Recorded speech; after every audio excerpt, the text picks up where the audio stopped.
Fluency lagi hergati, lari am paro, anybody, anything, subject am paro, aduh nang khangi bapok tahan jadi betul English tangang. Oja tu tanber kau matungina. Aina saya say mari class 7, 8, 9, 10 baut say mari yum the practice to buduna. Fluency sulere, command over English sulere. Intonation cuma na heavy matungina up and down sana benda English man dona ngang apa jani aise.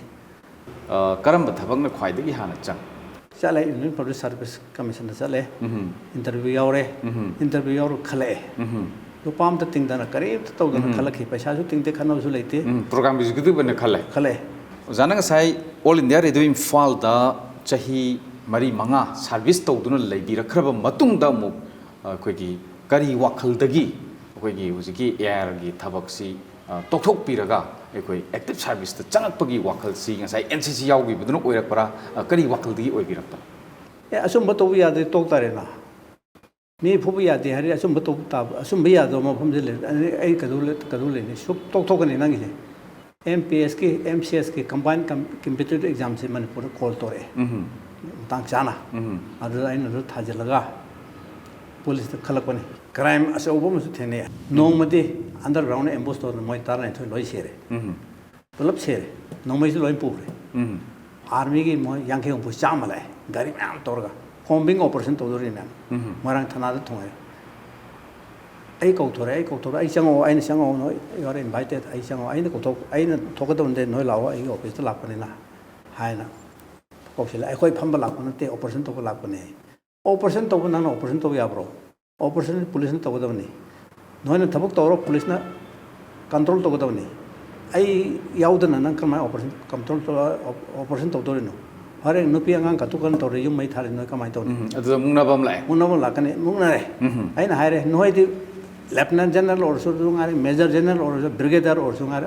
Police के ओसिन तर assignment तो दनो चप याते लोगे मतुंग ना आई ना हसी लोने नय पावर याम लेरंगनी एनीथिंग तोरंगनी मी चाम चनी लाय खंगे आई मी कुंदे हेन लेते आईगी मी कुंजिन कर माइन तो दना कंट्रोल तो न होरे नय न क्राइम तोरादी नय मी ट्राइन थोइ सिगनो क्राइम तो हेर कने अदुना नन चप यारो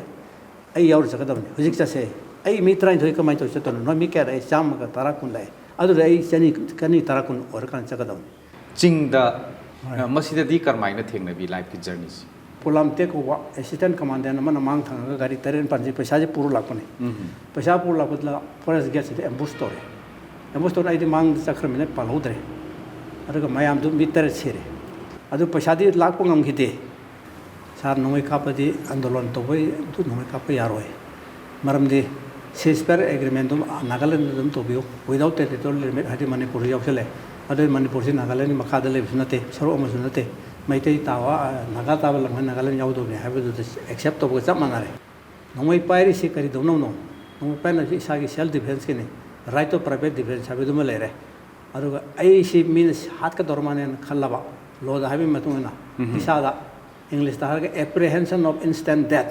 आई जी खुदक द शेर दो माले हन खल्लाबा आई गी मानवा ई इनाक ले पे सी मी हाथ तोर मन खल्लाबा अदु आई मांग मक्ता दा गवर्नमेंट की प्रॉपर्टी में थारवा अदु तोगनो हान थेना होनबदा नोय काप मी हाथ पे यागने अदु नत्रिंगै दे नोय काप यादे नोय हाय बिजि मी कन्नबनि का हा हानब नते हायना म तोंनै आइदि सो कापोय गवर्नर गेट ममांग सम मी अहु मरि मंगा सेरम मोय दु तोरगा आइना पुरगा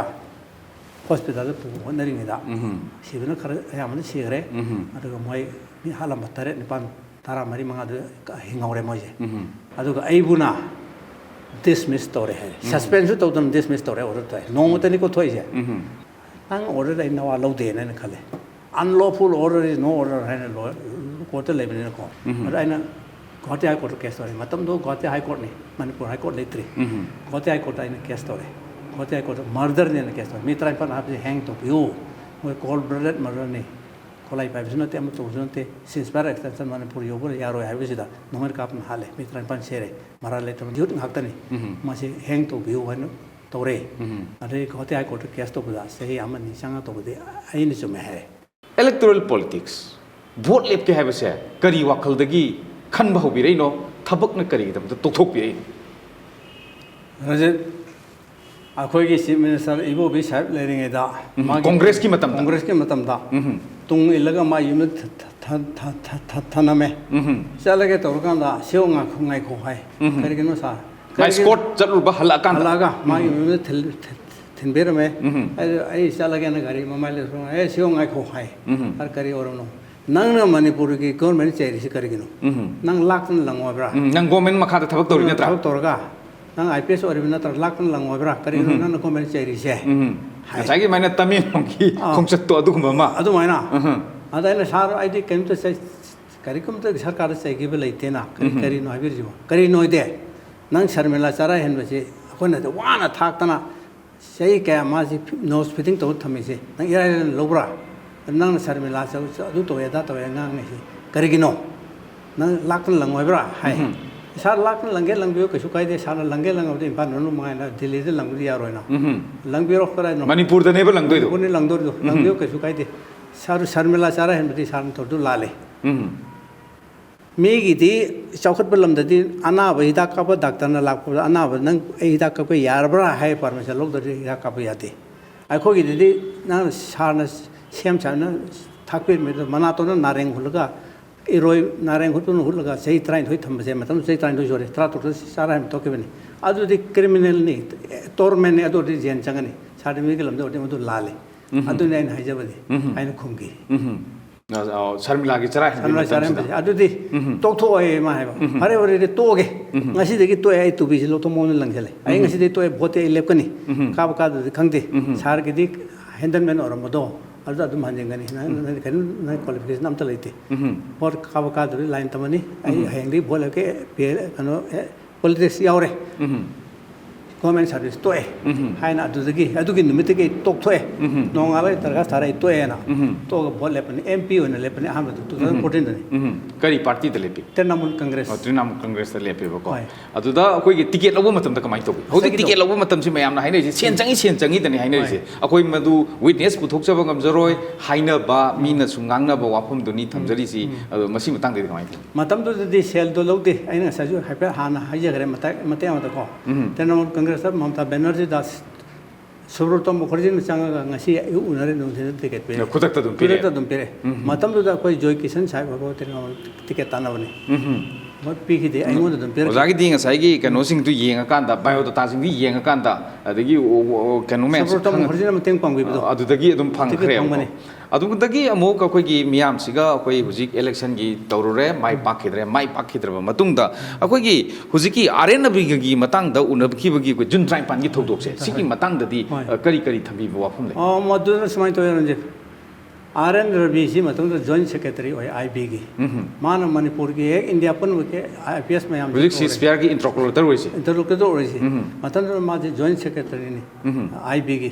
ꯗꯤꯜꯂꯤꯗ ꯑꯗꯨꯗ ꯃꯥꯒꯤ ꯑꯣꯐꯤꯁꯇ ꯑꯩꯈꯣꯏꯒꯤ insurgency in North East India with special reference to Manipur ꯍꯥꯏꯅ ꯇꯣꯄꯤꯛ ꯑꯃ ꯈꯟꯅꯖꯦꯅ ꯀꯧꯋꯦ ꯍꯦꯛ ꯏꯟꯗꯤꯌꯥꯒꯤ ꯄ꯭ꯔꯥꯏꯝ ꯃꯤꯅꯤꯁꯇꯔ ꯀꯔꯤ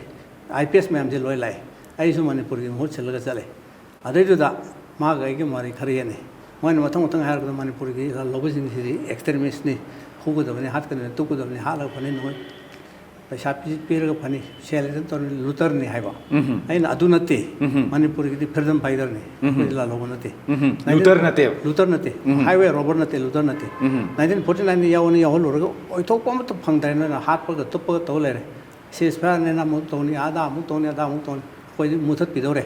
ꯑꯗꯨꯅ ꯂꯥꯜꯍꯧꯕꯅꯤ ꯅꯣꯏꯅ ꯍꯧꯒꯟꯕꯅꯤ ꯂꯥꯟꯗꯣ ꯑꯩꯈꯣꯏꯅ ꯅꯠꯇꯦ ꯑꯩꯈꯣꯏꯗꯤ ꯐ꯭रीडम ꯐꯥꯏꯇꯔꯅꯤ ꯑꯋꯥꯅ ꯂꯥꯟ ꯇꯥꯔꯛꯄꯗ ꯑꯩꯈꯣꯏꯅ ꯉꯥꯛꯏ ꯆꯥꯏꯅꯥꯅ ꯈꯥꯒꯤꯟ ꯂꯥꯟ ꯇꯥꯔꯛꯄꯗ ꯑꯩꯈꯣꯏꯅ ꯉꯥꯛꯏ ꯐ꯭ꯔꯟꯇꯤꯌꯔ ꯒꯥꯔꯗꯅꯦꯅ ꯂꯧꯒꯗꯕꯅꯤ ꯅꯪꯅ ꯍꯥꯏꯗꯣ ꯂꯥꯜꯂꯦ ꯗꯥꯏꯒꯅꯣꯁꯤꯁꯁꯨ ꯂꯥꯜꯂꯦ ꯗꯥꯏꯒꯅꯣꯁꯤꯁ ꯂꯥꯜꯂꯕꯅꯤꯅ ꯄ꯭ꯔꯣꯒꯅꯣꯁꯤꯁꯇ ꯁꯣꯂꯨꯁꯟ ꯐꯪꯉꯔꯣꯏ ꯍꯥꯏꯅ ꯍꯥꯏꯕꯅꯤ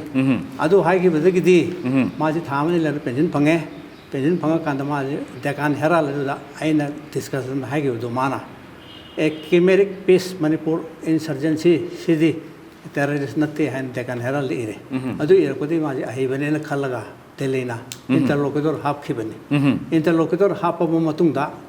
aine iraga nan huralaga dekan heral iraga nan prize phangare interlocutor oire adu un ceasefire soito toy moibana soitore Manipur India sarkar nan rabina interlocutor soitore nang Manipur tung la adi khangani natra ai Delhi la nang nawalo hangini haina khangi ꯑꯗꯨꯗ ꯃꯥ ꯃꯅꯤꯄꯨꯔꯗ ꯂꯥꯛꯈ꯭ꯔꯦ ꯊꯥ ꯑꯃꯒꯤ ꯃꯇꯨꯡꯗ ꯏꯟꯇꯔꯂꯣꯀꯨꯇꯔ ꯑꯣꯏꯔꯒ switch ꯇꯧꯔꯕ ꯃꯇꯨꯡꯗ ꯑꯗꯨꯗꯒꯤ ꯂꯥꯛꯈ꯭ꯔꯀꯥꯟꯗ ꯃꯥꯒꯤ hotel classic ta leire ꯑꯗꯨ ꯎꯅꯕꯤꯈꯤꯕ꯭ꯔꯥ unabi ada ai unaba chale ma la era unaba chapsida akoi matam do akoi mamo ko ba RK Rajendra lieutenant colonel manipur gi yam ibudo kuki gi matang da kuki hela di manipur mai cha kane ma la rim irame mai su sa ke madu nai bo na ai ma 마가 짜미나래 seminare bo na chato ore su yaw gane la ya la classic hotel me te sa ma un dorme lerme ngai na rabi un dorme na ai la ko sida changan dre me te sa ma yam na akoi permission yaw la ko na permission yaw ra na ngona permission yaw de ai ma na ha na khang na bane ai permission yaw te la ko no hai kari no na ji no me te sa na se pari ai ya de ha ma ta la agreement soi to to kare adu gi hang bon ai taw da kari kai ge taw kai ba kai da ban te permission yaw sang bi no hai re sang dre de mamo Rajendra Colonel ji ga ai ga thoa ga hek thong hang do ko rabi ji na kan da la re ma di moi ngai ba dung sang gen ngai ba jani hek thole ai ho Mr. Singh ka rai na ka la good morning hai re and good morning sir na un ge la ku ne please come on hai na mai ma sang ge laga Colonel Rajendra ji ga ai ko ni pung gai ma nu rabi ka da wari sa le 우나비 야로 하이들 밤먹을 해오래 pham le ho re unab yar hai ko pham le ho re kan manung chang ga rabi gun re rabi dai na na kamai to no sis pat to toi no sis pat de na no wari sa da hai gi dai ne ai na hai gi do plagiarism ai ne ai na hai do sin lagi ji plagiarism ko ai na na degan herald de sil ai ngon de sin gi ne na kes sa bung toi hai no ma ne I'm sorry nati I will never fail you so oi oi na ka prem oi yeng ko ma tum kari manung da man hai adu togen to bani moi ba no bungai bani ko ni talak to bani na na plagiarism hai jo ai yai ora lo yai adu togen to मधुना मागी answer नहीं होजा दी कनो लेरिसे अदो जादगी खोइना खोगी मणिपुर सी तोंगान तोंगान बे issue क्या लेबो मफम नि ma'am ना दुम खांगी अदो जाना खोई सर्विस त लेंगी मतम मोइबरा मनोरमा गी अचौबा खोगी कांगला गी ममांग दगी इमाई बेल मैम ना तौबिबा खोगी आफास फासी लौथोक नबा ग होनबा मतम द संजन गी बा खोंजन गी मतम द गाइजी करी करी थेंगबी खिबे ले उदी मतम मदai du da khoi ga so meeting ma toy IGTG lo yaw ai su pension lodri IGTG chief secretary ma khana kri lo ni yawe asam ra phil ga so mayam ji yam yawe adar meeting du da mayam du na army thagat bang hak tangai ba army tin na dum to ba da to army na dum to ba da to ai te na phat ba army na bang hak tangai re adar ai gi taran lau dai na re no na du la le manipur ai phil gi di bilai di ke ji hum ka re IGTG adu da na adu thabak ti करीम तो दी army ने हारे कि yes ले रहे Manipur rifles के Manipur police के थवक army ने हाथों का मणिपुर पुलिस ने फुल हो मोटा थंबा मसी मसी की तोरो निनो आईजी में चारी तोरो तो अदुना मागी थवक सिटी शर्मिला हरिबा करी मनोरमा हरिबा नुपी मसाजी फावदो मे अनि चंग वराइबा खुदांग पार फार जार कुबांग थारु यारे मरु चंगा कापसिल करी नो मे लिसिंग अमना मे चामा चनीना अदोरदि इनऑर्डिनेट ओबा फोर्सिनरे एप्रोप्रिएट फोर्सिनरे आर्मी ने लाले अदो नो एपोलॉजी तो तो बनी वी आर सॉरी हाइबो ngam no army general am ta leite no man लाले को ने सुमे no लाले को ने सुमे ngang le irang to bani army si training to do army ne no indian army si matik chade haina aina khara ngangi अदुगी मतम दुदा अदु ओजा औजिक्सी अखोई इलेक्शन सु नक्सल इबनी अदुना अखोई लेरिबा इलेक्शन गी मणिपुर गी सी मयामना पेपर द कैदा टीवी डिस्कशन द सुदम हाइनरी सी मणिपुर प्रेजेंट तौदुना चटलिबा एमपी सिंग सी मणिपुर इशू गी मतंग दा वाफम अमत फोंदोप ngam de हाइबसिनी हंतक मक्सु इकुई कुइद्रिंगी दा आके रंजन गी अखोई मन मिनिस्टर ओइरुबना अदुगा अखोई वांगांग बगी खुदोंग चाबा पीदबना वाफम से पुखत पंगम दबनी हाइ वाफम से फोंदोप बिरै मसिदसु तोंगान तोंगान वाफम कया सु फोंदोक नरकुलै ओजा की वेनिति कमाई थबिनी मसी मान हाइद आरान मने माबो सेबन नते पर्सनल नते ngang ba yade habe lo lete ngang da ba ki da ngang da ba pang da ngang da ba khang da ngang da ba sarkar gi paisa phang oro na ngang da ba mantri obe to hair kan ngang da bo igni ngarang nan da uji gi asam gi tarun gogoi gi masane pa gogoi na ngarang nan da ngang manipuri mai chai meli sing manga yom meli sing manga mai tha gare mi marpu sani sere अरे खुशी में इसे आपको young लेकर करी किन्हों नॉय मसी कर मैं तोरे नॉय इंडिया तोरे मणिपुर से इंडिया की पार्टनर तरफ नॉय न तांतों पे रबर तो करो है रबरा हाई बोंगा गांगी मालूम का नाम थिंग मंगम दे दूंगा गांगी अरे ममांग तो थाइन की आपको की पाऊँ ꯃꯥꯅꯗꯤ ꯉꯥꯡꯕ ꯉꯝꯃꯒ ꯁꯤꯗꯒꯤ ꯀꯥꯔꯤꯕ ꯃꯅꯤꯄꯨꯔꯒꯤ ꯄ꯭ꯔꯖꯦꯟ ꯇꯧꯔꯒ ꯆꯠꯂꯤꯁꯦ ꯁꯤ ꯀꯩꯗꯧ ꯂꯩꯔꯤꯅꯣ ꯁꯤꯅꯦ ꯃꯌꯥꯝꯅ ꯍꯪꯉꯤꯁꯦ ꯑꯗꯨꯅꯤ ꯃꯌꯥꯝ ꯂꯩꯔꯤꯁꯦ ꯑꯗꯨꯗꯤ ꯃꯣꯏꯁꯨ ꯑꯗꯨ ꯑꯣꯏꯇꯥꯔꯗꯤ ꯂꯥꯛꯀꯗꯕ ꯏꯂꯦꯛꯁꯟꯁꯤꯗꯁꯨ ꯑꯩꯈꯣꯏ ꯚꯣꯇꯔ ꯍꯥꯏꯕ ꯇꯥꯏ ꯃꯈꯣꯏꯕꯨ ꯍꯥꯏꯗꯤ ꯄ꯭ꯔꯖꯦꯟ ꯇꯧꯔꯒ ꯊꯥꯗꯣꯏꯁꯤ ꯄꯤꯄꯜꯅꯅꯤ ꯑꯩꯈꯣꯏꯅ ꯚꯣꯠ ꯄꯤꯔꯒ ꯊꯥꯒꯗꯧꯔꯤꯕꯅꯤ ꯏ.ꯁꯤ.ꯑꯥꯏꯒꯤ ꯔꯨꯜꯒꯤ ꯃꯇꯨꯡ ꯏꯟꯅ ꯑꯗꯨꯅ ꯉꯁꯥꯏꯒꯤ ꯏꯂꯦꯛꯁꯟꯁꯤ ꯊꯦꯡꯅꯔꯛꯄ ꯃꯇꯝꯗ ꯊꯦꯡꯒꯥꯏꯅꯔꯛꯄ ꯃꯇꯝꯗ ꯑꯩꯈꯣꯏꯅ ꯃꯤꯇꯤꯡ ꯃꯆꯥ ꯁꯤꯜꯂꯒ ꯏꯂꯦꯛꯁꯟ ꯀꯦꯝꯄꯦꯟ ꯇꯧꯕꯒꯤ ꯃꯍꯨꯠꯇ ꯃꯁꯤ ꯀꯔꯝꯕ ꯃꯑꯣꯡꯗꯒ ꯇꯧꯔꯒꯗꯤ ꯍꯦꯟꯅ ꯄꯥꯕ꯭ꯂꯤꯛꯅ ꯋꯥꯈꯜ ꯇꯥꯍꯜꯂꯒ ꯁꯦꯟ ꯆꯪꯗꯕꯤꯗ ꯃꯤꯗꯨꯕꯨ ꯊꯥꯒꯠꯄꯤꯈ꯭ꯔꯒ ꯂꯩꯕꯥꯛꯀꯤ ꯐꯅꯕ ꯁꯤꯜꯂꯛꯀꯗꯕꯒꯤ ꯃꯑꯣꯡꯁꯤ ꯀꯃꯥꯏꯅ ꯎꯕꯤ ꯑꯩꯅ ꯈꯟꯖꯕꯗꯗꯤ ꯃꯩꯇꯩ ꯅꯤꯄꯥ ꯑꯁꯦꯡꯕ ꯑꯣꯏꯖꯅꯥꯝ ꯇꯥꯟꯗꯕ ꯁꯦꯜꯐꯤꯁ ꯑꯣꯏꯗꯕ ꯃꯩꯇꯩꯒꯤꯗꯃꯛꯇ ꯊꯋꯥꯏ ꯊꯥꯗꯣꯛꯑꯁꯨ ꯌꯥꯔꯦꯅ ꯈꯟꯕ ꯅꯤꯄꯥ ꯑꯃꯅ MP ꯑꯣꯏꯅ ꯃꯌꯥꯝꯅ ꯊꯥꯕꯤꯔꯕ ꯈꯟꯕꯁꯨ ꯃꯌꯥꯝꯅ ꯈꯟꯕ ꯍꯥꯏꯔꯤꯕ ꯅꯤꯄꯥꯁꯤ ꯄꯥꯝꯃꯤ ꯍꯥꯏꯅ ꯄꯥꯔꯇꯤꯁꯨ ꯃꯌꯥꯝꯅ ꯁꯤ ꯄꯥꯔꯇꯤꯁꯤ ꯄꯥꯝꯃꯤ ꯍꯥꯏꯅ ꯈꯟꯕ ꯑꯗꯨꯒꯤ ꯄꯥꯔꯇꯤꯗꯨꯗ ꯃꯥꯅ ꯄꯥꯝꯃꯤꯕ ꯃꯤꯗꯣ ꯑꯃꯅ ꯄꯥꯝꯃꯤ ꯄꯥꯔꯇꯤꯗ ꯊꯥꯔꯕꯗꯤ ꯃꯅꯤꯄꯨꯔꯗ ꯃꯥꯏꯊꯤꯕ ꯄꯤꯕ ꯀꯅꯥꯝꯇ ꯉꯝꯃꯣꯏ ꯃꯅꯤꯄꯨꯔꯕꯨ ꯇꯨꯕꯨꯝ ꯑꯃ ꯇꯩꯍꯟꯕ ꯉꯝꯃꯣꯏ ꯃꯁꯤꯒꯤ ꯇꯧꯒꯦ ꯍꯥꯏꯔꯒꯗꯤ ꯏꯟꯇꯔꯚ꯭ꯌꯨ ꯑꯃ ꯆꯪꯉꯤ ꯑꯆꯧ ꯑꯁꯥꯡ ꯃꯌꯥꯝꯒꯤ ꯂꯩꯔꯤꯕ ꯏꯟꯇꯦꯂꯦꯛꯆꯨꯋꯦꯜ ꯄ꯭ꯔꯣꯐꯦꯁꯔ ꯃꯌꯥꯝ ꯂꯩꯔꯤ ꯖꯖ ꯃꯌꯥꯝ ꯂꯩꯔꯤ ꯂꯣꯌꯔ ꯃꯌꯥꯝ ꯂꯩꯔꯤ CSO ꯃꯌꯥꯝ ꯂꯩꯔꯤ ꯃꯣꯏ ꯑꯈꯪ ꯑꯍꯩ ꯃꯌꯥꯝꯁꯤ ꯏꯟꯇꯔꯚ꯭ꯌꯨ ꯑꯃ ꯂꯧꯔꯕ kana vote ning ay mo mga tara kun thola kani ko hari bam tare panchi nang ngani mo ngango pungai manu matam pini ana ngangalaba man ngamu lor kan pare na ngamu lor ba lore adu akon interview torge interview torwa interview so kai phabi du khan biraba adu da boy ni interview di kudam mon haraba kuki no je lan tare adu tore da tore law kon se ne tori myam se nang MP na kahalage karaga di nang manipur kuki na lan tare law na ri sakam nang thingong ngodra ana hangaba Number 2 the question matang bhamna wakhani ko matang da khare manipur si sing da mete tabya de mete kabya de mete pangan kabya de general amta kabya de haire yellow me me tampak manung se lerga te sing da kabya de haire adu nang MP ka halage MP kar matung da sing da general sing se pangan mete pangan general haire mete general haire te general bu yaw dre khas ka loiga Ultra kung ang ngare, masih sing na tanong ang mudra. May tayo lising mga Manipur yung lamo hilera mani. 1949 India yaw mo tu kaya biya yate ka semi bin loje. Ado nang kanong ang mudra ane hangaba. Ado question si ani sure ko. Om subo question da Manipur ki lamji insiu kahelo Prime Minister Manipur kaya lakar hai re. Usi Parliament Home Minister hai re. Ado Manipur ki lam insiu kahelo hai se. Statement na ay written statement na Parliament lobo ang mudra hai ko question hangaba. Ado ki third ta om subo da Amazo highway ay nang bolem ning hari nang se ni pumunga sormani yakai sormani pumunga sormani anything ormani nangi punsi da ngasi bawda se yakai do humpuda pumunga da maitei gi damta maitei ba gi damta yelong mi gi damta manipur gi damta manipur praja gi damta leiba gi damta kari to ghare amta hairo asak thopo kari to ghare na kudam pibe aba Ngambani harga ngamoy dubu koi khani mana thika torba ma torba maduna line amani thika torba DG orba police ki general orba army general orba chief secretary orba dudi magi line service matab da tabu dudi magi line magi masagi selfish interest thabak tanjabani atho ma haising usa bane ko aduga maduna unselfless service to the public hadinati Public servant ni have the moy yai adu public service na te dudi personal service ni adu nattaba mi ma khalaga tharaba adu manipuri people sini manipuri history sini nagagi kuki history sini india gi history sini koina nona lali sidani koina sumi sini ko convey ko hatpi ganu natragadi koi react tor kani 1949 da oi film do ati mamang ta pre merger status dal kani oda akoi gi lamdam si housing intellectual mayam ama leire like su heba PhD tauba youth mayam ama su leire aduga akoi gi electoral policy si semtu ogadi akoi afaba oini si su hainaraga mayam si khangnaraga leirabadi aduna ngasai gi manipur da issue si adum ama natragana loisandringi da nanjallaga chatkibana ayamba ngakta si miyam na unai aduna masigi akoi gi block sang na tauba national highway woriba blockade lifeline woriba blockade si sang na tauba hujik makta da ikoi thoiba unrest situation sida ikoi gi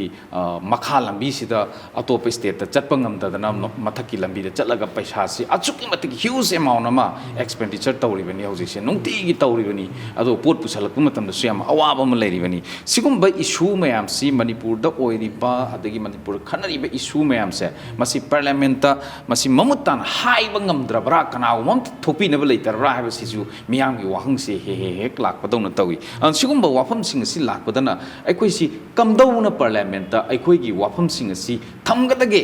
thongna laina thamgadage ꯍꯥꯏ ꯇꯥꯔꯗꯤ ꯀꯃꯥꯏꯅ ꯊꯝꯕꯤꯅꯤꯡꯉꯤ ꯃꯗꯨ ꯑꯁꯦꯡꯕꯅꯤ ꯔꯥꯖꯤv ꯀꯨꯃꯥꯔ ꯊꯣꯛꯏꯕ problem ꯃꯌꯥꯝꯁꯦ solution ꯄꯨꯊꯣꯛꯀꯦ ꯍꯥꯏꯔꯗꯤ ꯀꯣꯖꯗꯨ ꯀꯔꯤꯅꯣ ꯍꯥꯏꯕꯗꯨ ꯈꯪꯒꯅꯤ ꯖꯦꯅꯦꯁꯤꯁꯇꯨ ꯀꯗꯥꯏꯗ ꯍꯧꯔꯛꯄꯅꯣ ꯍꯥꯏꯅ ꯈꯪꯒꯅꯤ ꯁꯦꯝꯗꯣꯛꯄ ꯁꯦꯝꯖꯤꯟꯕ ꯇꯧꯔꯤꯕꯁꯤ ꯀꯅꯥꯅꯣ ꯍꯥꯏꯕꯁꯤ ꯈꯪꯒꯅꯤ ꯀꯃꯟ ꯑꯦꯅꯦꯃꯤꯁꯤ ꯀꯅꯥꯅೋ ꯍꯥꯏꯕꯁꯤ ꯈꯪꯒꯅꯤ ꯑꯗꯨ ꯄꯨꯝꯅꯃꯛꯇꯨ ꯍꯥꯏꯔꯒ ꯇꯧꯒꯗꯕꯅꯤ ꯑꯗꯨ ꯅꯠꯇꯅ ꯄꯣꯂꯤꯇꯤꯀꯦꯜ ꯁꯤꯁꯇꯦꯝ ꯁꯦꯝꯗꯣꯛꯄ ꯍꯥꯏꯕꯗꯨꯗꯤ ꯄꯥꯔꯂꯤꯌꯥꯃꯦꯟꯠꯀꯤ ꯃꯦꯖꯣꯔꯤꯇꯤ ꯑꯣꯏꯔꯤꯕ ꯍꯧꯖꯤꯛ ꯍꯧꯖꯤꯛ BJPꯅ 303 ꯀꯥꯔꯤ ꯄꯥꯔꯂꯤꯌꯥꯃꯦꯟꯠꯀꯤ ꯁꯤꯁꯇꯦꯝ ꯁꯦꯝꯗꯣꯛꯄ ꯍꯥꯏꯗꯤ ꯃꯪꯗꯕ ꯌꯥꯔꯦ ꯑꯗꯨꯅ ꯈ꯭ꯋꯥꯏꯗꯒꯤ ꯂꯥꯏꯕ ꯈ꯭ꯋꯥꯏꯗꯒꯤ ꯇꯦꯟꯕ ꯈ꯭ꯋꯥꯏꯗꯒꯤ ꯏꯐꯦꯛꯇꯤቭ ꯑꯣꯏꯕ ꯑꯣꯏꯔꯒꯗꯤ ꯃꯌꯥꯝꯅ ꯈꯟꯕꯤꯔꯒ MP ꯑꯃꯅ ꯍꯟꯗꯛꯀꯤ 2024ꯒꯤ ꯖꯅꯋꯥꯔꯤ ꯐꯦꯕ꯭ꯔꯨꯋꯥꯔꯤ ꯃꯥꯔꯆ ꯑꯦꯄ꯭ꯔꯤꯜ ꯁꯤ ꯂꯥꯛꯀꯗꯧꯔꯤꯁꯦ ꯁꯤꯗꯩꯗ ꯑꯃ ꯍꯦꯛ ꯊꯥꯕꯤꯔꯕ ꯂꯥꯏꯅ ꯆꯥꯟꯕꯤꯗꯅ ꯃꯊꯧꯅꯥ ꯂꯩꯕ ꯑꯃ ꯑꯗꯨ ꯑꯣꯏꯔꯒꯗꯤ ꯃꯨꯟꯅ ꯂꯧꯕ꯭ꯔꯥ ꯈꯣꯔꯝꯗꯅ ꯍꯧꯕ꯭ꯔꯥ ꯑꯔꯥꯟꯕꯗꯨ ꯁꯤꯅꯤ ꯍꯥꯏꯅ ꯃꯃꯩꯇ ꯊꯤꯟꯗꯅ ꯇꯥꯛꯄ ꯉꯝꯕ ꯄ꯭ꯔꯥꯏꯝ ꯃꯤꯅꯤꯁꯇꯔ ꯑꯣꯏꯔꯤꯕꯗꯨꯒ MP ꯀꯥꯔꯤꯕ ꯃꯤꯁꯤꯒ ꯍꯦꯛ ꯋꯥꯁꯛꯈꯤꯕꯗ ꯄꯋꯥꯔ ꯆꯞ ꯃꯥꯟꯅꯩ MPꯗꯨꯅ ꯄ꯭ꯔꯥꯏꯝ ꯃꯤꯅꯤꯁꯇꯔ ꯃꯉꯛ ꯄꯥꯏꯕ ꯅꯤꯛꯄ ꯌꯥꯏꯑꯕ ꯃꯥꯒꯤ ꯂꯣꯒꯤ ꯃꯇꯨꯡ ꯏꯟꯅ ꯏꯝꯃ꯭ꯌꯨꯅꯤꯇꯤꯅꯤ ꯐꯥꯕ ꯌꯥꯗꯦ ꯄꯨꯟꯕ ꯌꯥꯗꯦ ꯖꯦꯟ ꯊꯝꯕ ꯌꯥꯗꯦ ꯄꯥꯔꯂꯤꯌꯥꯃꯦꯟꯠꯀꯤ ꯉꯥꯡꯉꯤꯕ ꯋꯥꯗꯨꯒꯤ ꯃꯤ 545ꯀꯤ ꯔꯤꯖꯣꯂꯨꯁꯟꯗꯨꯒ ꯔꯤꯖꯣꯂꯨꯁꯟ ꯑꯣꯐ ꯗ ꯍꯥꯎꯁꯇꯨꯒ ꯄ꯭ꯔꯥꯏꯚꯦꯠ ꯃꯦꯝꯕꯔ ꯔꯤꯖꯣꯂꯨꯁꯟ ꯃꯤ ꯑꯃꯒꯤ ꯔꯤꯖꯣꯂꯨꯁꯟꯗꯨꯒ ꯁ꯭ꯇꯔꯦꯡ ꯆꯞ ꯃꯥꯟꯅꯩ ꯑꯗꯨꯅ ꯌꯨꯅꯥꯏꯇꯦꯠ ꯅꯦꯁꯟꯁ ꯐꯥꯎ ꯌꯧꯕꯅꯤ ꯏꯟꯇꯔꯅꯦꯁꯅꯦꯜ ꯀꯣꯔꯠ ꯑꯣꯐ ꯖꯁꯇꯤꯁ ꯐꯥꯎ ꯌꯧꯔꯦ ꯃꯥꯅ ꯑꯩ ꯍꯟꯗꯣꯛꯑꯦ ꯑꯩꯅ ꯍꯥꯏꯔꯤꯁꯤꯅꯤ ꯃꯅꯤꯄꯨꯔꯁꯤ ꯃꯣꯏꯅ ꯊꯤꯅ ꯇꯧꯕꯤꯔꯦ 1949 ꯌꯥꯎꯍꯜꯂꯦ ꯆꯍꯤ 5,000 ꯅꯤꯡꯊꯧ ꯑꯣꯏꯔꯝꯕ ꯑꯩꯈꯣꯏꯕꯨꯅ ꯃꯤꯅꯥꯏ ꯑꯣꯏꯍꯜꯂꯦ ꯃꯁꯤꯗ ꯑꯩ ꯄꯥꯝꯗꯕꯅꯤꯅ ꯄ꯭ꯔꯥꯏꯚꯦꯠ ꯃꯦꯝꯕꯔ ꯔꯤꯖꯣꯂꯨꯁꯟ ꯂꯧꯔ ꯏꯟꯗꯤꯌꯥꯗꯒꯤ ꯇꯣꯛꯆꯔꯦ ꯍꯥꯏꯕꯅꯤ ꯑꯗꯨꯗꯤ ꯆꯠꯀꯗꯕ ꯃꯤꯁꯤ ꯃꯅꯤꯄꯨꯔꯒꯤ ꯍꯤꯁꯇ꯭ꯔꯤ ꯈꯪꯕ ꯄꯨꯋꯥꯔꯤ ꯈꯪꯕ ꯃꯊꯧ ꯇꯥꯏ ꯃꯊꯧ ꯇꯥꯏ ꯌꯥꯝ ꯃꯃꯨꯠ ꯇꯥꯅ ꯃꯥꯔꯒ ꯄꯥꯔꯒ ꯍꯥꯏꯒꯗꯕ ꯅꯠꯇꯕ ꯍꯦꯛꯇ ꯍꯧꯒꯠꯂꯒ ꯃꯥꯒꯤ ꯕ꯭ꯔꯦꯟꯗꯒꯤ ꯊꯣꯛꯂꯛꯑꯒ ꯍꯦꯛꯇ ꯂꯤꯂꯥꯒꯤ ꯑꯦꯛꯇꯔ ꯃꯇꯧꯅ ꯍꯥꯏꯕ ꯆꯣꯡꯊꯣꯛꯑꯒ ꯁꯪꯉ ꯉꯥꯡꯒꯨꯝ ꯆꯪꯉꯤꯕ ꯆꯪꯉꯤ ꯍꯥꯏꯕ ꯍꯥꯏꯗꯤ ꯏꯟꯗꯤꯌꯥꯅ ꯃꯤꯅꯥꯏ ꯀꯤꯔꯨꯝ ꯇꯧꯕ ꯃꯤ ꯅꯠꯇꯕ ꯏꯟꯗꯤꯌꯥꯅ ꯃꯤꯅꯥꯏ ꯑꯣꯏꯔꯤꯉꯩꯗ ꯑꯩꯈꯣꯏꯗꯤ ꯅꯤꯡꯊꯧ ꯑꯣꯏꯔꯝꯃꯦ ꯆꯍꯤ 5,000 ꯄꯔꯃꯥꯟꯒ ꯂꯣꯏꯅ ꯍꯥꯏꯒꯗꯕꯅꯤ ꯏꯟꯗꯤꯌꯥꯅ ꯕ꯭ꯔꯤꯇꯤꯁꯅ ꯏꯟꯗꯤꯌꯥꯁꯦ ꯄꯥꯏꯁꯤꯟꯕꯁꯦ 1757ꯗ ꯂꯣꯏꯔꯦ ꯕꯦꯇꯜ ꯑꯣꯐ ꯄ꯭ꯂꯥꯁꯤꯗꯨꯗ ꯕꯦꯇꯜ ꯑꯣꯐ ꯄ꯭ꯂꯥꯁꯤꯗ ꯏꯟꯗꯤꯌꯥꯅ ꯄꯨꯂꯞ ꯕ꯭ꯔꯤꯇꯤꯁꯅ ꯄꯥꯏꯔꯕꯅꯤ ꯑꯗꯨꯒꯤ ꯃꯇꯨꯡ ꯆꯍꯤ 130 ꯂꯩꯔꯒꯅꯤ ꯃꯣꯏꯅ ꯃꯅꯤꯄꯨꯔꯗ ꯂꯥꯟꯊꯔꯤꯁꯦ 1891ꯗ ꯑꯗꯨ ꯕ꯭ꯔꯤꯇꯤꯁꯅ ꯏꯟꯗꯤꯌꯥꯅ ꯃꯤꯅꯥꯏ ꯑꯣꯏꯕ ꯆꯍꯤ 200 ꯃꯇꯨꯡꯗꯅꯦꯕ ꯃꯅꯤꯄꯨꯔꯅ ꯃꯤꯅꯥꯏ ꯑꯣꯏꯔꯤꯁꯤꯗꯤ ꯑꯗꯨꯅ ꯑꯗꯨ ꯍꯤꯁꯇ꯭ꯔꯤꯗꯨ ꯍꯥꯏꯒꯗꯕꯅꯤ 1757ꯗ ꯕꯦꯇꯜ ꯑꯣꯐ ꯄ꯭ꯂꯥꯁꯤꯗ ꯏꯟꯗꯤꯌꯥ ꯕ꯭ꯔꯤꯇꯤꯁꯅ ꯄꯥꯏꯈ꯭ꯔꯦ ꯑꯗꯒꯤ 1857ꯗ ꯁꯦꯄꯣꯏ ꯃꯤꯠꯇꯅꯤ ꯁꯤꯄꯥꯏ ꯂꯥꯟꯂꯣꯏꯗꯣ ꯃꯗꯨꯗ ꯃꯤꯠꯀꯞ ꯊꯣꯛꯂꯛꯑꯒ ꯑꯩꯈꯣꯏꯁꯤ ꯃꯤꯅꯥꯏ ꯑꯣꯏꯔꯦ ꯑꯩꯈꯣꯏꯁꯤ ꯑꯣꯏꯐꯝ ꯊꯣꯛꯇꯦ ꯍꯥꯏꯔꯤꯕ ꯁꯦꯄꯣꯏ ꯃꯤꯠꯇꯅꯤ ꯆꯍꯤ ꯆꯥꯝꯃ ꯃꯇꯨꯡꯗ ꯃꯪꯒꯜ ꯄꯥꯟꯗꯦꯟꯅ ꯅꯣꯡꯃꯩ ꯀꯥꯕꯗ ꯕ꯭ꯔꯤꯇꯤꯁ ꯑꯃ ꯍꯥꯞꯈꯤꯕꯗꯣ ꯃꯗꯨꯅ ꯃꯣꯏ ꯃꯤꯀꯞ ꯊꯣꯛꯂꯛꯄ ꯅꯨꯃꯤꯠꯅꯤ ꯑꯗꯨꯒꯤ ꯃꯃꯥꯡ ꯆꯍꯤ 300ꯒꯤ ꯃꯃꯥꯡꯗ ꯑꯩꯈꯣꯏꯗꯤ ꯏꯟꯗꯤꯄꯦꯟꯗꯦꯟ ꯀꯟꯇ꯭ꯔꯤ ꯑꯣꯏꯔꯤꯑꯕ ꯑꯗꯨꯒꯤ ꯍꯤꯁꯇ꯭ꯔꯤꯗꯨ ꯗꯛ ꯍꯥꯏꯔꯒ ꯅꯣꯏꯗꯤ ꯁꯤꯐꯥꯎꯗ ꯕꯦꯇꯜ ꯑꯣꯐ ꯄ꯭ꯂꯥꯁꯤꯗ ꯅꯣꯏ ꯃꯤꯅꯥꯏ ꯑꯣꯏꯔꯦ ꯑꯗꯨꯒ ꯑꯀꯣꯟꯕꯒꯤ ꯁꯦꯄꯣꯏ ꯃꯨꯇꯅꯤꯗꯨꯗ ꯅꯣꯏ ꯈꯔ ꯒ꯭ꯌꯥꯟ ꯇꯥꯔꯦ ꯍꯥꯏꯕꯅꯤ ꯕꯦꯇꯜ ꯑꯣꯐ ꯄ꯭ꯂꯥꯁꯤꯗ ꯅꯋꯥꯕ ꯁꯤꯔꯥꯖ ꯎꯗꯧꯂꯥꯅ ꯏꯟꯗꯤꯌꯥꯒꯤ ꯅꯤꯡꯊꯧ ꯑꯣꯏꯔꯤꯁꯦ ꯑꯗꯨꯒ ꯕ꯭ꯔꯤꯇꯤꯁ ꯖꯦꯅꯔꯦꯜ ꯀꯩꯅꯣꯅꯤ ꯀꯣꯔꯟꯋꯥꯂꯤꯁꯅꯤ ꯂꯣꯔꯗ ꯀꯣꯔꯟꯋꯥꯂꯤꯁ ꯑꯗꯨꯗꯩꯗ ꯃꯥꯏꯊꯤꯕ ꯏꯟꯗꯤꯌꯥ ꯃꯤꯅꯥꯏ ꯑꯣꯏꯕ ꯀꯝꯄ꯭ꯂꯤꯠ 1757ꯗ ꯂꯣꯏꯈ꯭ꯔꯕꯅꯤ ꯑꯗꯨꯒꯤ ꯍꯤꯁꯇ꯭ꯔꯤꯗꯨ ꯍꯥꯏꯔꯒ ꯑꯩꯈꯣꯏꯅ ꯆꯍꯤ 5,000 ꯅꯈꯣꯏꯒꯤ ꯃꯤꯅꯥꯏ ꯑꯣꯏꯔꯤꯉꯩ 5,000ꯒꯤ ꯃꯃꯥꯡꯗ ꯅꯤꯡꯊꯧ ꯑꯣꯏꯔꯝꯕ ꯑꯩꯈꯣꯏꯕꯨ ꯅꯣꯏꯅ ꯍꯧꯖꯤꯛꯄꯨ ꯊꯤꯅ ꯇꯧꯔꯒ ꯃꯨꯠ ꯇꯧꯒꯦ ꯇꯧꯔꯤꯁꯦ ꯌꯥꯔꯣꯏ ꯍꯥꯏꯕ ꯉꯝꯕ ꯃꯤꯗꯨ ꯍꯥꯏꯔꯒꯗꯤ ꯅꯔꯦꯟꯗ꯭ꯔ ꯃꯣꯗꯤ ꯑꯣꯏꯔꯣ ꯀꯔꯤ ꯃꯣꯗꯤ ꯑꯣꯏꯒꯦꯔꯣ ꯊꯛ ꯊꯛ ꯅꯤꯛꯅ ꯀꯤꯒꯅꯤ ꯑꯩꯈꯣꯏꯒꯤ ꯔꯥꯏꯠ ꯇꯨ ꯖꯁꯇꯤꯁꯅꯦ ꯐꯪꯐꯝ ꯊꯣꯛꯄꯅꯤ ꯑꯩꯈꯣꯏꯒꯤ ꯀꯝꯄꯦꯟꯁꯦꯁꯟ ꯄꯤꯗ꯭ꯔꯦꯕ ꯃꯣꯏꯅ ꯅꯝꯁꯤꯟꯗꯅ ꯊꯝꯃꯦꯕ ꯑꯗꯨ ꯀꯝꯄꯦꯟꯁꯦꯁꯟꯁꯨ ꯄꯤꯗꯦ ꯅꯝꯁꯤꯟꯗꯅꯁꯨ ꯊꯝꯃꯦ ꯀꯝꯄꯦꯟꯁꯦꯁꯟ ꯄꯤꯌꯨ ꯅꯝꯁꯤꯟ ꯊꯝꯕꯤꯒꯅꯨ ꯍꯥꯏꯕꯁꯤ ꯌꯥꯗꯕ ꯀꯔꯤꯒꯤꯅೋ ꯍꯥꯏꯕꯗ ꯈꯨꯝꯐꯝ ꯂꯩꯔꯣꯏ ꯌꯨꯅꯥꯏꯇꯦꯠ ꯅꯦꯁꯟꯁꯀꯤ ꯄ꯭ꯔꯤꯊꯤꯕꯤꯒꯤ ꯃꯦꯗꯤꯌꯥ ꯈꯨꯗꯤꯡꯃꯛ ꯂꯥꯛꯑꯒ ꯃꯥꯅ ꯍꯥꯏꯕꯅ ꯆꯨꯝꯃꯤ ꯏꯟꯗꯤꯌꯥꯅ ꯂꯥꯜꯂꯤ 1949ꯗ ꯅꯝꯗꯅ ꯌꯥꯎꯕꯅꯤ ꯅꯠꯇꯦ ꯍꯥꯏꯕ ꯉꯝꯒꯗ꯭ꯔꯥ ꯍꯥꯏꯕꯗ ꯎꯄꯥꯏ ꯁꯨꯡꯂꯩ ꯂꯩꯔꯣꯏ ꯑꯗꯨꯅ ꯃꯅꯤꯄꯨꯔꯒꯤ ꯃꯤ ꯑꯃ ꯃꯔꯤꯟ ꯂꯩꯕ ꯁꯦꯜꯐꯤꯁ ꯑꯣꯏꯗꯕ ꯃꯩꯇꯩꯒꯤꯗꯃꯛꯇ ꯈꯟꯗꯣꯛꯄ ꯌꯦꯜꯂꯣꯡꯕꯤꯒꯤꯗꯃꯛꯇ ꯃꯅꯤꯄꯨꯔꯒꯤ ꯃꯩꯇꯩꯕꯥꯛꯀꯤꯗꯃꯛꯇ ꯈꯟꯕ ꯃꯤ ꯑꯃ ꯊꯥꯔꯒꯗꯤ ꯑꯩꯈꯣꯏꯅ ꯁꯣꯏꯗꯅ ꯃꯥꯏ ꯄꯥꯛꯀꯅꯤ ꯊꯣꯛꯄꯤꯔꯛꯀꯗꯕ ꯀꯦꯟꯗꯤꯗꯦꯠꯇꯨꯅꯁꯨ ꯃꯤꯌꯥꯝꯗ ꯍꯥꯏꯕꯤꯕ ꯃꯇꯝꯗ ꯃꯤꯌꯥꯝꯒꯤ ꯏꯁꯨꯁꯤꯡꯁꯦ ꯑꯩꯅ ꯀꯔꯤꯝꯕꯨ ꯍꯥꯏꯕ ꯉꯝꯗ ꯇꯥꯔꯒꯗꯤ ꯊꯥ 2ꯒꯤ ꯃꯅꯨꯡꯗ ꯑꯩ MPꯗꯒꯤ ꯔꯤꯖꯥꯏꯟ ꯇꯧꯖꯒꯦ ꯍꯥꯏꯕ ꯃꯥꯒꯤ ꯃꯔꯩꯕꯥꯛꯀꯤ ꯃꯖꯥꯇꯤꯒꯤ ꯃꯔꯝꯗꯝꯒꯤ ꯐꯨꯔꯨꯞꯀꯤ ꯀꯠꯊꯣꯛꯄ ꯃꯤꯁꯛ ꯑꯃꯗꯤ ꯑꯃꯨꯛ ꯃꯊꯧ ꯇꯥꯔꯛꯏꯅꯦꯕ ꯑꯗꯨ ꯀꯟꯚꯤꯛꯁꯟ ꯂꯩꯕ ꯃꯤ ꯃꯊꯧ ꯇꯥꯏ ꯑꯩ ꯍꯦꯛꯇ ꯇꯣꯛꯊꯣꯛꯀꯅꯤ ꯍꯥꯏꯕ ꯀꯟꯚꯤꯛꯁꯟ ꯂꯩꯕ ꯃꯤ ꯑꯃ ꯗꯔꯀꯥꯔ ꯐꯝꯗꯨ ꯀꯣꯜꯂꯒ ꯆꯧꯀ꯭ꯔꯤꯗꯨ ꯄꯥꯝꯃꯒ ꯑꯗꯒꯤ ꯑꯗꯨꯒꯤ ꯊꯥꯗꯔꯛꯀꯗꯕ MP ꯐꯟ ꯃꯌꯥꯝꯗꯨꯗ ꯉꯥꯎꯔꯒ ꯂꯩꯕ ꯅꯠꯇꯕ if ꯑꯣꯖꯥꯗ ꯃꯗꯨ ꯈꯨꯗꯣꯡꯆꯥꯕꯗꯨ ꯑꯩꯈꯣꯏꯒꯤ ꯃꯅꯤꯄꯨꯔ ꯃꯤꯌꯥꯝꯅ ꯄꯤꯔꯦꯅ ꯈꯜꯂꯁꯤ MPC ꯑꯣꯏꯔꯦꯅ ꯈꯜꯂꯁꯤ ꯑꯍꯥꯟꯕꯗ ꯄꯥꯏꯈꯠꯄꯤꯒꯗꯕꯁꯤನ ꯀꯔꯤ ꯑꯣꯏꯒꯅꯤ ꯑꯍꯥꯟꯕꯗ ꯑꯩꯅ ꯍꯦꯛ ꯄꯥꯏꯈꯠꯆꯒꯗꯕꯗꯤꯀꯣ ꯍꯦꯛ ꯋꯥꯁꯛ ꯂꯧꯕ ꯅꯨꯃꯤꯠꯇ ꯍꯧꯔꯅꯤ ꯋꯥꯁꯛ ꯍꯦꯛ ꯂꯧꯔꯗꯤ ꯄꯋꯥꯔ ꯂꯣꯏ ꯂꯩꯔꯦ MP ꯑꯣꯏꯔꯦ ꯇꯥꯟꯊꯣꯛꯄꯁꯨ ꯌꯥꯗꯦ ꯇꯥꯟꯁꯤꯟꯕꯁꯨ ꯌꯥꯗꯦ ꯐꯥꯕꯁꯨ ꯌꯥꯗꯦ ꯄꯨꯟꯕꯁꯨ ꯌꯥꯗꯦ ꯃꯥꯏ ꯄꯋꯥꯔ ꯄꯨꯍꯜ ꯂꯣꯏꯔꯦ ꯋꯥꯁꯛ ꯍꯦꯛ ꯂꯧꯕ ꯅꯨꯃꯤꯠꯇ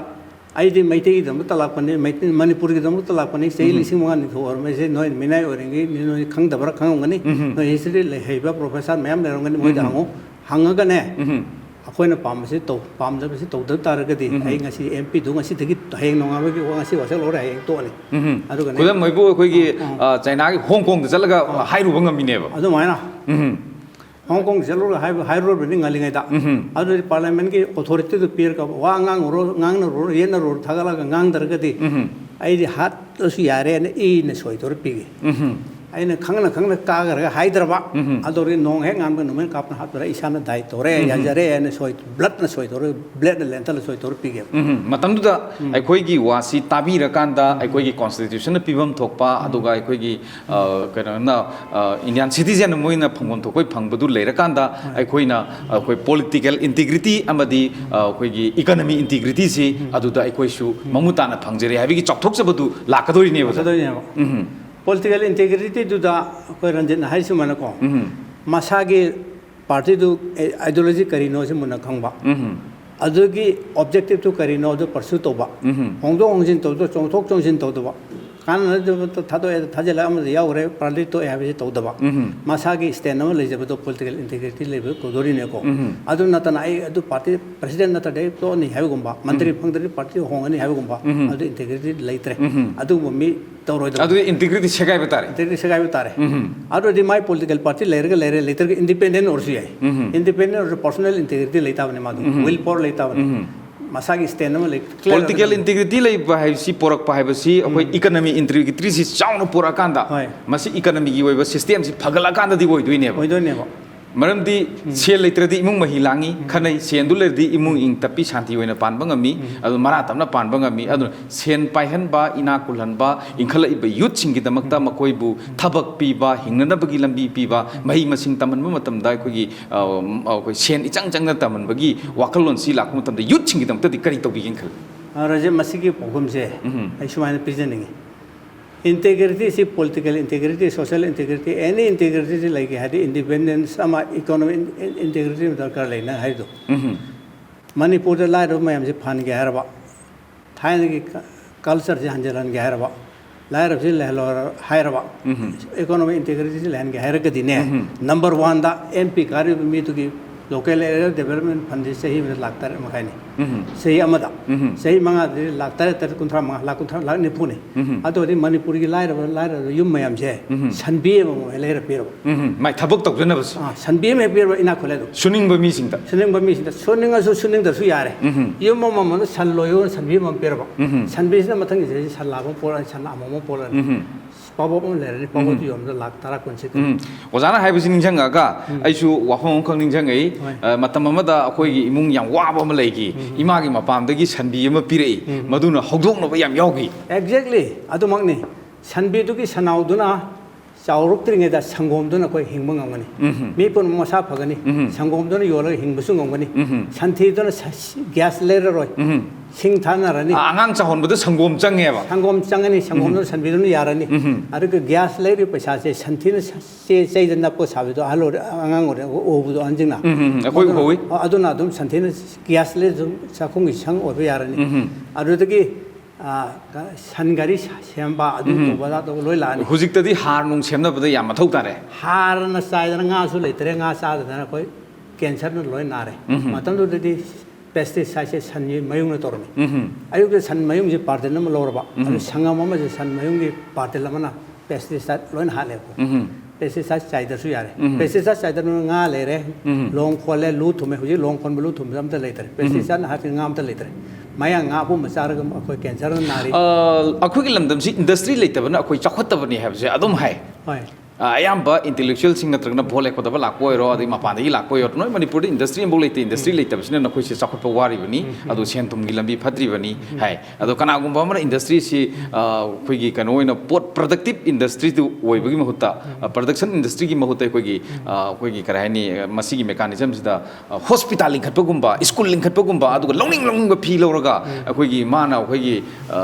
yamna paisa paiba rich man oigi bagi wafam si masu leiri aduna industry si gi matang if wazana kai guma miyam thajabi dana nungsibi dana MPC ohelagadi industry gi matang dani miyam gi sentok lambel da kamai thambi industry gi matang dani mayam na harbe industry do manipur ga sana de village udyog ana mahatma gandhi na haramada akoi har ka local 레벨 기 인더스트리야 산가리 사보고마 루 tum보고마 롱 사보고마 랑곤 사보고마 crafts की थबक से crafts की थबक से handloom handicraft से मैते की असेंगने अते लू साबिन भी लेतरे सनगारी साबिन भी लेतरे अदके लांगोन साबिन भी लेतरे पोपु साबिन भी लेतरे लसिंग कप लेतरे कपत्रेंग लेतरे कपोन लेतरे अदके हुइतरी लसिंग मरु लंग हाइदो नबदो लसिंग मरु का लंग हाइदो न कपत्रेंग नि लंगदो म हुइतरी न काप मफोंथोम कपत्रेंग नि कनो हुइतरी नि अदु लेतरे कपोन भो लेतरे लोकल इंडस्ट्री से लोकल लेवल इंडस्ट्री अचौब करोड़ करोड़ की इंडस्ट्री मणिपुर चानदे कोई सोल चानदे कोई ग्राम उद्योग अन महात्मा गांधी हाइबदो ग्राम की हिंगो खुंगंगी इंडस्ट्री अदु हौदो कदमनि अदु हौदो के युम ममतांग साइगी कोई जार्जिन हाइबिगेबा इमागी युमदे सनबीम तौर हौदो केदो युम ममद सनबीम इंडस्ट्री हौगलानी सनगारी इंडस्ट्री लानी लांगोन की इंडस्ट्री सेंबलानी लू तुंबिनो लानी लोंग कोंबिनो इंडस्ट्री लोकल क्राफ्ट हैंडीक्राफ्ट लानी सनगारी साबिर सारनी कपत्रेंग सारनी हुइतरी सारनी टेन सारानी इसाने साइ पोथोक से अदगी हौरकदोइने पोथोक पोथोकना बेलम बीजे सेन थुमसु फरनी अदुगा ngасagi मुट खरबो इंडस्ट्री मैम हिंगलागा अचौब मेजर इंडस्ट्री नतबा ग्राम उद्योग लोकल लेवल इंडस्ट्री कापखलकनी अदोरगे मणिपुर इकोनॉमी से एमपीएम की सही मंगा की 40 लाख ने 40 करोड़ से अदुगा सही करोड़ तारे मखानी सही हम दम ngame अदो इंडस्ट्री चौखलनी इकोनॉमी सु फरनी इकोनॉमी इंटीग्रिटी लेरनी अदो इंडस्ट्री अचौब सुकले गतना मणिपुर की थानी इंडस्ट्री तो लेरगा फौसु लंगना बलानी संबंध फौसुरनी मेसिन द तारोय मेसिन द तकरना डायबिटीज नारारोय nga pesticide ki nga sadar bane hakchang loin parani cancer na nararoi angang pokda palising kun kuntra to operation cesarean operation tor angang amma de en poking amdre ani de hen suya yaro maitai muthare je matam ma maitai ma bina natural delivery तो ngam da na artificial delivery to sala pasina awa ba suai selai ne ba oza mana mu akhoi gi industry gi duna ama oi gare adu ga akhoi gi hojik lai rei ba thabak phangda ba gi problem ama su lai re ko khoi sidai sida adu ga akhoi gi ising mai sing gi awa ba se water scarcity si adum masi thoi bani natural gi masi gi oi ba si su lai rak tri bani aduna wetland pediland si su mangal agam me lomi sing si akhoi gi sidharei ni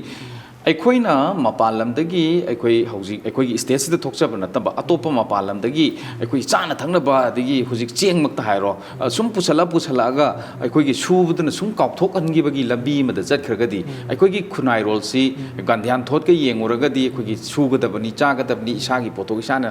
ꯁꯦꯠꯆꯒꯗꯕꯅꯤ ꯁꯦꯝꯖꯒꯗꯕꯅꯤ ꯍꯥꯏꯗꯨꯅ ꯌꯦꯡꯉꯨꯔꯒꯗꯤ ꯑꯩꯈꯣꯏ ꯁꯨꯔ ꯍꯤꯡꯕꯁꯤꯗ ꯂꯥꯛꯀꯗꯣꯏꯅꯤ product ꯕꯦꯁ ꯇꯧꯔꯛꯇ꯭ꯔꯗꯤ ꯋꯥꯔꯛꯀꯗꯣꯏꯅꯤ ꯁꯤꯒꯨꯝꯕ ꯃꯇꯥꯡꯁꯤꯗꯗꯤ ꯀꯃꯥꯏꯅ ꯐꯣꯡꯗꯣꯛꯄꯤꯕ ꯌꯥꯏ ꯑꯣꯖꯥꯒꯤ ꯋꯥꯈꯜꯂꯣꯟ अखोइन लेरबे economy से economy दा हर economics तारे बेगिंग बॉल इकोनॉमी को नीर के सावा बिखा ने बनी पामना युक्त लाए सेंग खोया तापी होना खोया हापे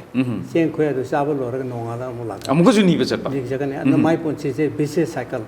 ꯑꯩꯉꯣꯟꯗꯒꯤꯅ ꯀꯩꯝꯇ ꯄꯤꯊꯣꯛꯅꯤꯡꯗꯕ ꯃꯤꯉꯣꯟꯗꯒꯤꯅ ꯅꯤꯔ ꯆꯥꯕ बेगिंग बॉल इकोनॉमी ना दिल्ली दे खरा हापिरानी आने दुने ना बजट तो लोरगा मोनी बचकनी लायर बनी पाम बेगिंग बॉल हम पूरा खुन खुरिंग कोर को चार नोंगाला मु लाको दो अदु माना दिल्ली को मैंने पिरपा इकोनॉमी बजट के पैसा कर दो लोरगा मोनी चलोनी अदु बेगिंग बॉल इकोनॉमी अदुनदी स्टेट से चाखोटप ngamairoi खुनाइरोल सिन मनिंग अदुम हल्ला चकनी अदुना अखोगी थारिबा एमपी ओ अखोगी महूत सिलगा चटकदोरिबा मियामना खल्लिबा एमपी से मसी याम स्ट्रांग ओइबा अदुगा मा एक्टिव याम ओइबा मियामगी खनबा ओइने ओजाना साइ थंबीबदो अदा तारकदोइने एक्जेक्टली अदु तादोरनी बेगिंग बॉल इकोनॉमी से की बिसे साइकिल से नानतो के हरदी एमपी अफबमा खलगा मुल्लगा लौरगरा नीरगा लौरगरा हिस्ट्री न हायरुगरा ज्योग्राफी न हायरुगरा करीनो हायरुरगा तौरगदी अखोई इकोनॉमी से फरनी बेगिंग बॉल इकोनॉमी नीरे साबसु लेररोय विलेज इंडस्ट्री दा कोई अफबा ख्वाइदगी मांगजिन थावा इंडिया की स्टेट कोन मापन टॉप स्टेट ओबे ngomgani हौजिक्सी सेंटर दसु बीजेपी नि मणिपुर दसु बीजेपी नि ओजागी टीवी डिस्कशन सिंग दा मियाम न पिरेइबा कमेंट सिंग दु येंगुरकांदा मियाम गी थाजबसु लैराकांदा बीजेपी न टिकेट सी ओजादा पिरगे नंग लेपो हाय कांदा ऑफर अमा पिरकु मतमदा ओजा मदु लौबिगदर लौबिरोद एस रंजित कुमार साहब अदु हायरोगदी थोंगदा लेरंबरी इसिंग इरुजनिंग बगा थोंग टेकबगा सब माने अदु तारे ꯖꯥꯝ ꯂꯥꯎꯅ ꯆꯣꯡꯅꯔꯒ ꯏꯔꯨꯖꯅꯤꯡꯕꯗꯨ ꯆꯞ ꯆꯥꯔꯦ ꯑꯗꯨꯒꯤ ꯃꯅꯨꯡꯗ ꯅꯝꯕꯔ 2 ꯑꯩꯈꯣꯏꯒꯤ ꯆꯤꯐ ꯃꯤꯅꯤꯁꯇꯔꯁꯦ ꯂꯥꯏꯅ ꯊꯥꯕ ꯃꯤꯅꯦꯅ ꯃꯌꯥꯝꯅ ꯍꯥꯏ ꯑꯩꯅꯁꯨ ꯊꯥꯖꯩ ꯃꯩꯇꯩ ꯀꯜꯂꯨ ꯃꯩꯇꯩꯔꯕꯥꯛ ꯀꯜꯂꯨ ꯃꯅꯤꯄꯨꯔ ꯀꯜꯂꯨ ꯊꯣꯛꯂꯛꯄ ꯃꯤꯅꯦꯅ ꯊꯥꯏ ꯃꯗꯨꯗ ꯃꯥꯅ ꯐꯔꯛꯇ ꯃꯊꯟꯇ ꯂꯩꯔꯒ ꯑꯗꯨꯝ ꯗꯤꯜꯂꯤꯗ ꯍꯣꯗꯅ ꯂꯩꯕꯗꯨꯅ ꯃꯌꯥꯝꯅ ꯎꯔꯦ ꯍꯥꯏꯔꯦ ꯑꯗꯨ ꯑꯣꯏꯔꯒꯗꯤ ꯑꯩꯈꯣꯏ ꯆꯤꯐ ꯃꯤꯅꯤꯁꯇꯔꯅ ꯃꯩꯇꯩ ꯀꯟꯕ ꯌꯦꯂꯧꯃꯤ ꯀꯟꯕ ꯃꯅꯤꯄꯨꯔ ꯀꯟꯕ ꯍꯥꯏꯔꯤꯁꯦ ꯃꯥꯒꯤ ꯂꯝꯕꯥꯁꯨ ꯑꯥꯗ ꯍꯣꯔꯒ ꯂꯩꯔꯤꯁꯦ ꯃꯁꯤꯁꯨ ꯑꯩꯈꯣꯏꯅ ꯃꯦꯟꯕ ꯉꯝꯃꯅꯤ ꯆꯤꯐ ꯃꯤꯅꯤꯁꯇꯔꯅ ꯄꯥꯝꯖꯔꯤꯕ ꯃꯩꯇꯩ ꯀꯟꯒꯅꯤ ꯃꯅꯤꯄꯨꯔ ꯀꯟꯒꯅꯤ ꯃꯩꯇꯩꯔꯕꯥꯛ ꯀꯟꯒꯅꯤ ꯌꯦꯂꯧꯃꯤ ꯀꯟꯒꯅꯤ ꯐꯣꯔꯦꯟꯅꯔ ꯇꯥꯟꯊꯣꯛꯀꯅꯤ ꯁꯤꯗꯅ ꯃꯥꯅ ꯉꯥꯕ ꯁꯤꯗꯅ ꯉꯥꯕ ꯑꯁꯣꯝꯗꯅ ꯑꯦꯝꯄꯤꯗꯨꯅ ꯑꯩꯅ ꯀꯥꯍꯟꯕꯤꯔꯕꯗꯤ ꯃꯥꯅ ꯇꯤꯀꯦꯠ ꯄꯤꯔꯦ ꯅꯝꯅ ꯀꯥꯔꯦꯀꯣ ꯑꯗꯨ ꯑꯣꯏꯔꯒꯗꯤ ꯆꯤꯐ ꯃꯤꯅꯤꯁꯇꯔꯒꯤ ꯅꯤꯡꯖꯔꯤꯕ ꯋꯥꯈꯟꯗꯣ ꯁꯔꯦꯡ ꯊꯣꯡꯕꯗ ꯊꯥꯎ ꯉꯧꯕ ꯍꯥꯏꯗꯣ ꯑꯗꯨ ꯇꯥꯔꯅꯤ ꯑꯗꯨ ꯇꯥꯔꯛꯀꯗꯣꯏꯅꯦꯕ ꯑꯗꯨ ꯇꯥꯔꯅꯤ. ꯃꯤꯌꯥꯝꯒꯤ ꯑꯄꯥꯝꯕꯁꯨ ꯐꯪꯉꯛꯀꯗꯣꯏꯅꯦꯕ ꯑꯄꯥꯝꯕꯁꯨ ꯑꯣꯏꯔꯅꯤ. ꯍꯥꯏꯕꯤꯅꯕ ꯂꯩꯇꯕꯗꯨꯁꯨ ꯍꯥꯏꯗꯣꯏꯅꯦꯕ ꯍꯥꯏꯔꯅꯤ. ꯍꯥꯏꯕꯤꯅꯕ ꯂꯩꯇꯦ ꯇꯧꯕꯤꯅꯕ ꯂꯩꯇꯦ ꯇꯨꯃꯤꯟ ꯂꯩꯌꯨ ꯍꯥꯏꯔꯒ ꯂꯥꯛꯑꯦ ꯍꯥꯏꯁꯦ ꯂꯥꯛꯑꯔꯣꯏꯕ ꯑꯣꯖꯥꯅ ꯂꯥꯛꯑꯔꯣꯏꯕ ꯆꯠꯂꯒꯗꯤ ꯑꯗꯨ ꯑꯣꯏꯔꯒꯗꯤ ꯏꯔꯨꯖꯅꯤꯡꯕ ꯃꯤꯅ ꯊꯣꯡ ꯇꯦꯛꯅ ꯏꯔꯨꯖꯕ ꯐꯪꯉꯦ ꯍꯥꯏꯁꯨ ꯑꯣꯏꯔꯅꯤ ꯑꯩꯉꯣꯟꯗꯗꯤ ꯑꯗꯨꯒ ꯑꯩꯅ ꯆꯤꯐ ꯃꯤꯅꯤꯁꯇꯔꯒꯤ ꯃꯇꯦꯡ ꯄꯥꯡꯅꯤꯡꯉꯤꯗꯨꯒꯤ ꯃꯊꯛꯇ ꯆꯤꯐ ꯃꯤꯅꯤꯁꯇꯔꯅ ꯃꯩꯇꯩ ꯀꯟꯅꯤꯡꯉꯤ ꯃꯅꯤꯄꯨꯔ ꯀꯟꯅꯤꯡꯉꯤ ꯌꯦꯂꯧꯃꯤ ꯀꯟꯅꯤꯡꯉꯤ ꯃꯄꯥꯟꯒꯤ ꯐꯣꯔꯦꯟꯅꯔ ꯇꯥꯟꯊꯣꯛꯅꯤꯡꯉꯤ ꯍꯥꯏꯗꯨ ꯆꯞ ꯆꯥꯅ ꯊꯣꯛꯑꯅꯤ ꯑꯗꯨꯗ ꯁꯔꯦꯡ ꯊꯣꯡꯉꯝꯗꯥꯏꯗ ꯊꯥꯎ ꯊꯥꯛꯀꯗꯕꯅꯤ ꯊꯥꯎꯒꯤ ꯃꯊꯛꯇ ꯃꯔꯣꯏꯁꯨ ꯍꯥꯞꯀꯗꯕꯅꯤ ꯑꯗꯨ ꯃꯩꯇꯩ ꯐꯥꯎꯔꯗ ꯁꯔꯦꯡ ꯊꯣꯡꯕꯗ ꯊꯥꯎ ꯊꯥꯛꯄ ꯁꯦꯀꯨꯔꯤꯇꯤ ꯑꯦꯗꯚꯥꯏꯖꯔ ꯂꯥꯛꯑꯔꯣꯏ ꯇꯧꯅꯤꯡ ꯇꯧꯔꯔꯣꯏꯕ ꯂꯩꯔꯔꯣꯏ ꯔꯨꯜ ꯑꯣꯐ ꯂꯣꯗꯣ ꯑꯗꯨꯝ ꯃꯐꯝ ꯈꯪꯅ ꯇꯧꯔꯅꯦꯕ exactly adu tadorimni adu oitardi Ranjay Kumar Sahib ko laina maitai mutpa yade maitai bak mutpa yade manipur kai pe yade haiba puran de yawi no sadam ke like yawi have do sab tan and ki 2024 da thogane manipur ki leire ye longmi mayam maitai mayam je parja mayam je ai sarga ka wo cha manarne khali adu to hen bi oisono ꯑꯁꯤꯅꯤ ꯑꯣꯖꯥꯅ ꯊꯝꯕꯤꯔꯤꯕ ꯋꯥꯐꯝꯁꯤ ꯃꯌꯥꯝꯅ ꯇꯥꯟꯕꯤꯔꯒ ꯅꯩꯅꯕꯤꯔꯒ ꯀꯔꯝꯕ ꯃꯤꯑꯣꯏꯕꯨ ꯑꯩꯈꯣꯏꯅ 24 ꯏꯂꯦꯛꯁꯟꯗ ꯑꯩꯈꯣꯏꯒꯤ ꯃꯤꯍꯨꯠ ꯊꯥꯔꯒ ꯀꯃꯥꯏꯅ ꯇꯧꯔꯒ ꯑꯩꯈꯣꯏꯒꯤ ꯁ꯭ꯇꯦꯠꯁꯦ ꯀꯟꯒꯗꯒꯦ ꯍꯥꯏꯕ ꯋꯥꯐꯝꯁꯦ ꯃꯌꯥꯝ ꯄꯨꯝꯅꯃꯛꯅ ꯅꯩꯅꯕꯒꯤ ꯃꯇꯝ ꯑꯣꯏꯔꯦ ꯊꯕꯛ ꯑꯣꯟꯊꯣꯛꯄꯒꯤ ꯃꯇꯝ ꯑꯣꯏꯔꯦ ꯍꯥꯏꯕ ꯋꯥꯐꯝꯁꯤ ꯊꯝꯖꯔꯒ ꯄꯨꯝꯅꯃꯛꯇꯒꯤ ꯀꯥꯏꯅ ꯌꯥꯊꯪ ꯅꯤꯖꯔꯤ ꯈꯨꯔꯨꯝꯖꯩ